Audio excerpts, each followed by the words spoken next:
as we wait for the Shuriman expansion, which is progressively getting more and more insane cards. Riot gave us more Shuriman lore to set up the region.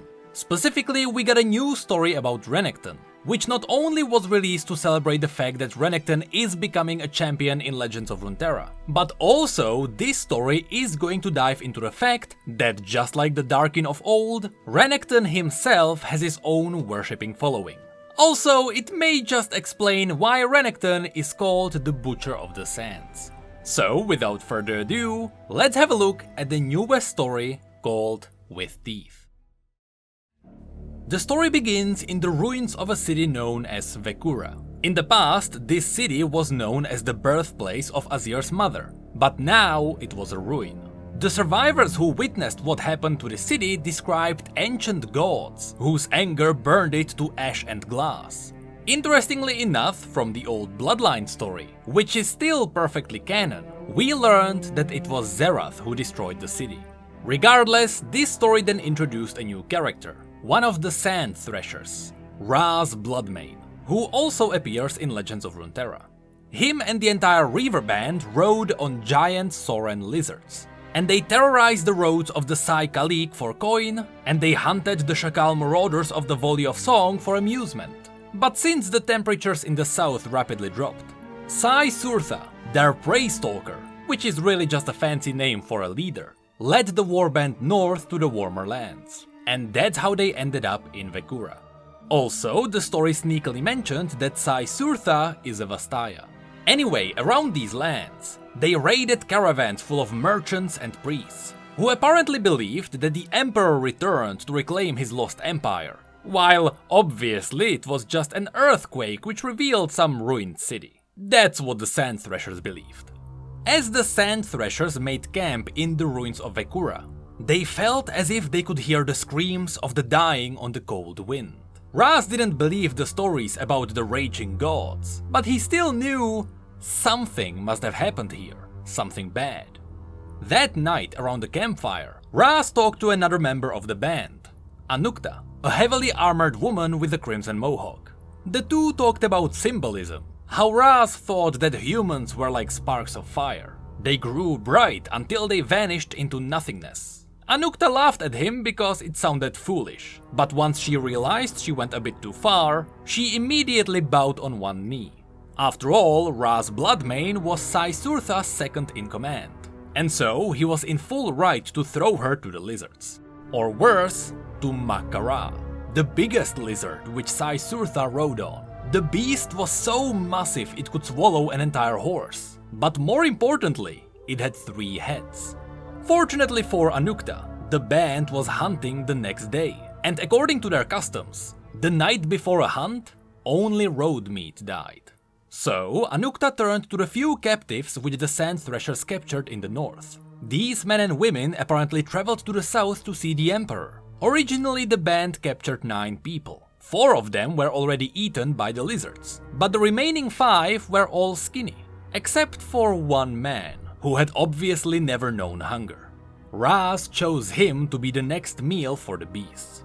But before he was sacrificed, the man tried to save his life by telling the Sand Threshers that he could get them more money than they could count. He even introduced himself as Orden Stylava, Archpatriarch of the Meliarex Temple of Belzun, and he reassured them that he could get them anything they wanted.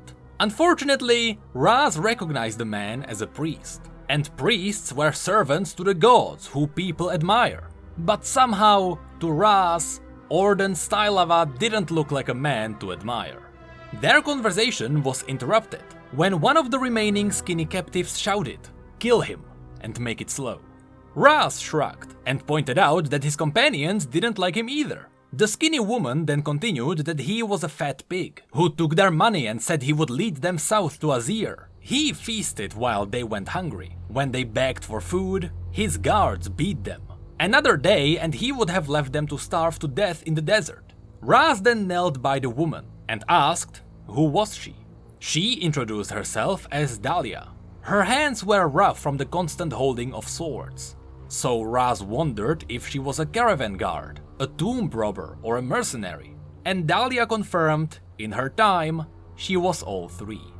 Raz then sneakily pointed behind him and asked Dahlia if he should feed the guy to the Soren, and she replied, yes, feed first.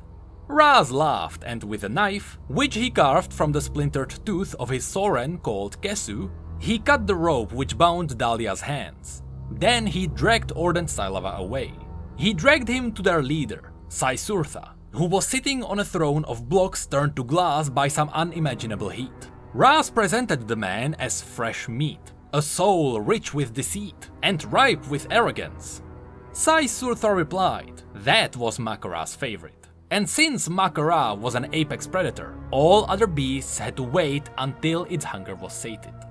Raz pushed Orden Stylava into a battle circle right next to their camp. There the man fell right into the dust, and he begged Sai-Surtha for mercy. But those words fell on deaf ears, as Sai-Surtha told Raz Bloodmane to entertain them. And so Raz called for his brothers and sisters to gather around. They had almost spent their desert bounties, and the time had come to hunt again. There were caravans around them that sought water and shelter, but instead they would soon find death. Just like all of them eventually. But before the jackal would take them to the sunless lands, they would spill the blood of their enemies and take what is theirs. And so now Raz offered his brethren a new blood as sacrifice. After finishing his speech, Raz freed Orden Stylava from his shackles. At first, Orden was grateful, but that gratitude quickly faded when Raz handed him a dagger. Orden was free to go, once he would get out of the pit. Orden understood the offer he got, and so, right as Raz turned his back to him, Orden charged forward clutching the dagger. Unfortunately for him, Raz knew exactly what would happen, and so he spun around and slammed his fist right into Orden's face, sending him flying across the pit. Then he kicked the dagger back towards Orden. At first, Orden ignored the weapon, and he pleaded for his life again. But instead, Raz lifted him back to his feet, and pressed the dagger into his hand.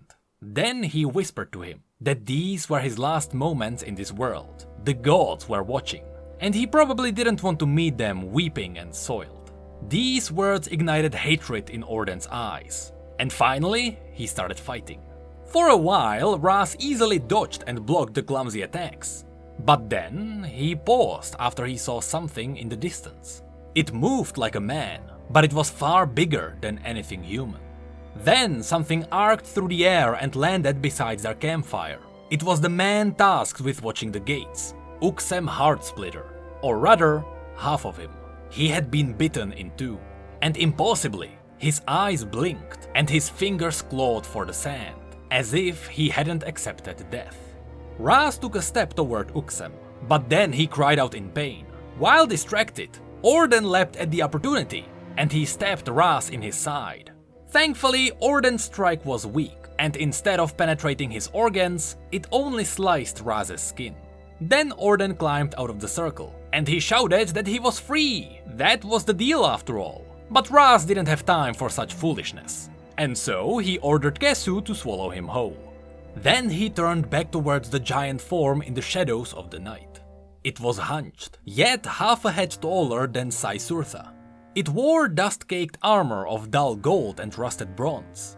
After realizing its head was that of a crocodile, Raz realized he had seen this creature on the walls of the sunken temple, and he had even carved it onto his own spear. He had heard its name whispered around the oases.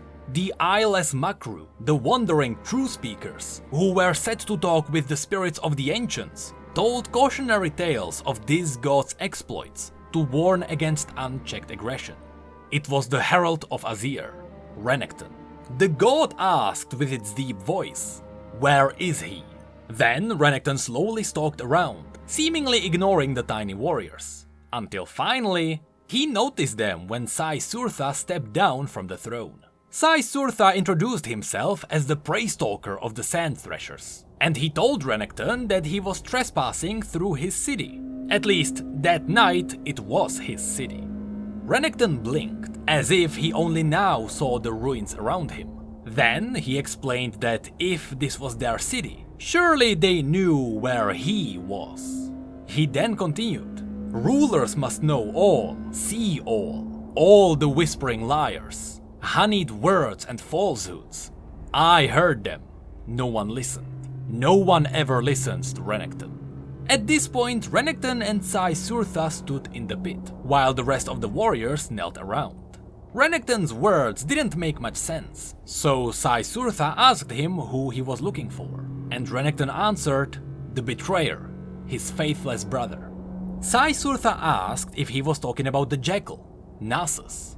But at the sound of that word, Renekton flinched, as if it caused him great pain. He then warned the warriors to not speak his name. Renekton could sense a trace of the Ascended, but that trace stopped here in Vekura.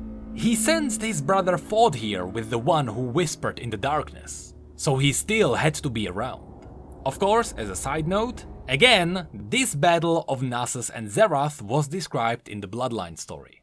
Regardless, of course Sai Surtha had no idea where Nasus was. But even if he knew, Renekton wouldn't offer anything back for that information.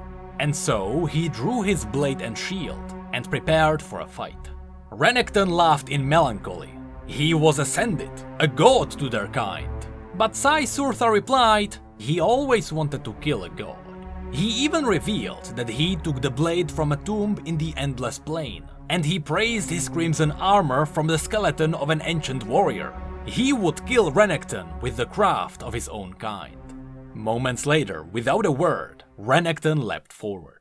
Surprisingly, during their battle, Sai Surtha held against the god warrior pretty well, and after a while, Ras even noticed a newfound respect in the god's eyes. Sai Surtha managed to land a few powerful blows, which drew oily black blood. And in the middle of the battle, he even pointed out that despite legends calling Renekton a mighty god warrior, and despite stories telling of how Renekton took his blade from the dead king of Icathia himself, it was obvious his madness brought Renekton low. This sparked another wave of hatred in Renekton, and the two leapt at each other again. Both warriors suffered dozens of wounds, and yet both still stood strong, as if Sai Surtha could match the power of a god warrior. A moment later, the Vastaya managed to shatter Renekton's ribs, which caused him pain which the Ascended hadn't felt in millennia. This pain flooded Renekton's mind with memories. Suddenly, Renekton pleaded to his brother, telling him that he was too strong, it had to be done. Of course, these words made no sense to the warriors, but since he was distracted, Sai Surtha found an opening and slashed for Renekton's throat. Renekton tried to parry it with his blade, but he was too late. Sai Surtha cut open the god warrior's jaw, and then slashed down at Renekton's wrist, leaving it hanging on a shred of sinew. Without a way to defend himself, it was easy for Sai Surtha to grab Renekton's weak body and drive his blade through the god's heart. After the battle was over, the sand threshers cheered. All the while, the two warriors remained in the pit, leaning on each other. Renekton rested his torn cheek on his opponent's shoulder and spoke. All you had to do was tell me where my brother was, but now it is too late. Confused, ripping the blade from his heart and stepping back, Sai Surtha asked, too late for what? The god answered, for you to live. Suddenly, pale emerald glow ran through Renekton's body, as the sands around the pit flew up to surround him, allowing him to rise to his full height. His wounds were sealed, his skin reformed without a scar, and he pulsed with radiant vitality. The blood spilling from his torn scales turned from black to vivid red, before lifting from his body in floating ruby droplets. His once yellow eyes now burned with the light of newborn stars. With his newly reborn body, Renekton lifted Sai Surtha from the ground with little effort, and he flicked his body towards Makara. The great Soren lifted its three heads and snapped down its jaws. Renekton then picked up Sai Surtha's blade and asked the warriors, who would claim it now? Of course, everyone immediately looked at Ras, who had no choice but to step forward. His thoughts of leading the sand threshers turned to ash, as he was sure he was going to die if he picked up the mantle. So instead of taking the blade, he told Renekton that he killed Sai Surtha himself, so the blade was his. Renekton was now the prey stalker of the sand threshers. Renekton replied that his time of leading blade hosts was long past. He desired no army, nor craved followers, while he seeked his brother. so Renekton threw the blade towards Raz, and he suggested to be far away from this place when he finds his brother.